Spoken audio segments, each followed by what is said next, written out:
What is going on? Welcome back to Trending Stocks. Today I want to talk to you about Faraday Future, ticker's FFIE. I want to go over some of the latest updates, what just came out, go over some of the data points, and where I see things going from here. Before I get into any of that, make sure you guys hit that thumbs up and subscribe. I always greatly appreciate that. And with that said, let's get right to it. So today it did go down almost 13%. After hours, it seems to be going down a little bit more, largely because of what did come out today.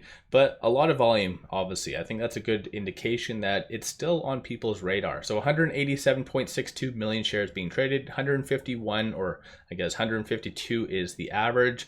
At the time of doing this video, there was this that did come out that I'll share with you, but no actual true press releases or anything like that. But what did come out today was a little bit more of a letter, obviously to shareholders and investors, unfortunately saying that the phase 2 of their 3-phase plan for delivery and stuff like that is getting pushed to August of 2023, which I guess if you want to consider it that way, it does suck. No way of spinning that, but at least it's fairly soon. A lot of companies push it back to an undetermined date, but at least they are giving a definitive date. And over and above that, though, to be fully honest, they had a very ambitious plan, so very tight.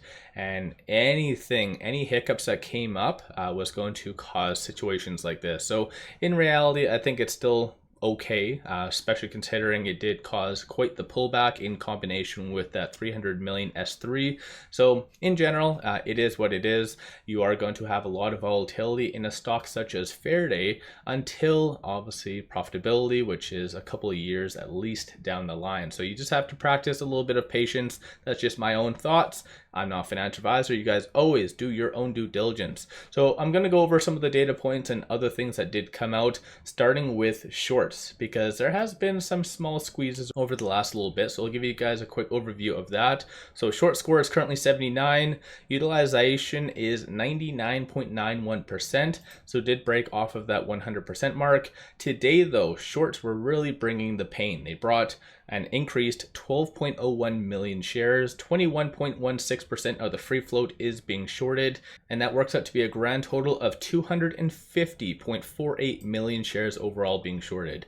Cost to borrow average is 17.27%. So assuming everything goes to plan, and let's say there is a little bit more additional surprises, obviously positive surprises, I should say, then technically Faraday could still have a squeeze, because fundamentally on paper, it has everything that you need to have a squeeze. But of course, I'm not here to say that, because squeezes are very sexy. It causes a stock to go up very fast, but usually doesn't have that good support level that you would see that has been happening. So this right here, I find this surprisingly very sexy compared to obviously a big spike up, because this, I already know that there is a lot of good support levels, and coming from a technical standpoint, it makes things a lot easier to predict where it might be going. But of course, that's just me talking. As far as options activity, what happened today, there was $63,000 in call premiums that was purchased versus around $6,900 in puts that was purchased. So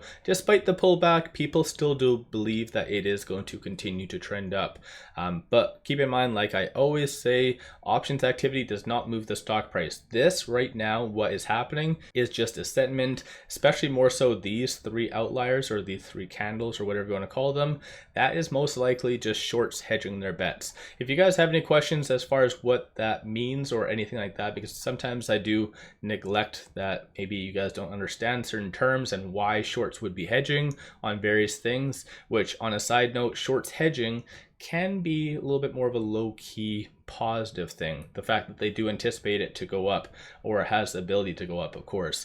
And as far as big transactions that did occur today, these are all the transactions that did occur on the secondary market over $100,000.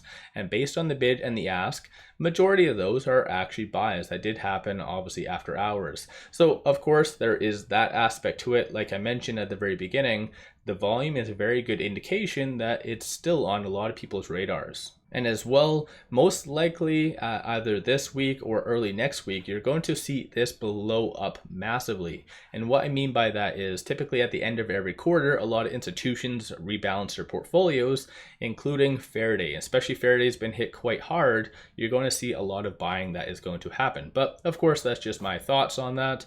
Looking here, so Stochastic, even though it did go up very much, I was saying during my updates that in reality Stochastic is considered overbought. So it does need to cool down a little bit, especially for good support levels and whatever it might be. So in reality, this whole pullback that has happened, even though some of which is resulting from negatives such as dilution, it still is fairly good for the stock. So right now it is at 40. There is a little bit more of a bearish sentiment right now as well. Number of retail investors are getting out from it looks like today.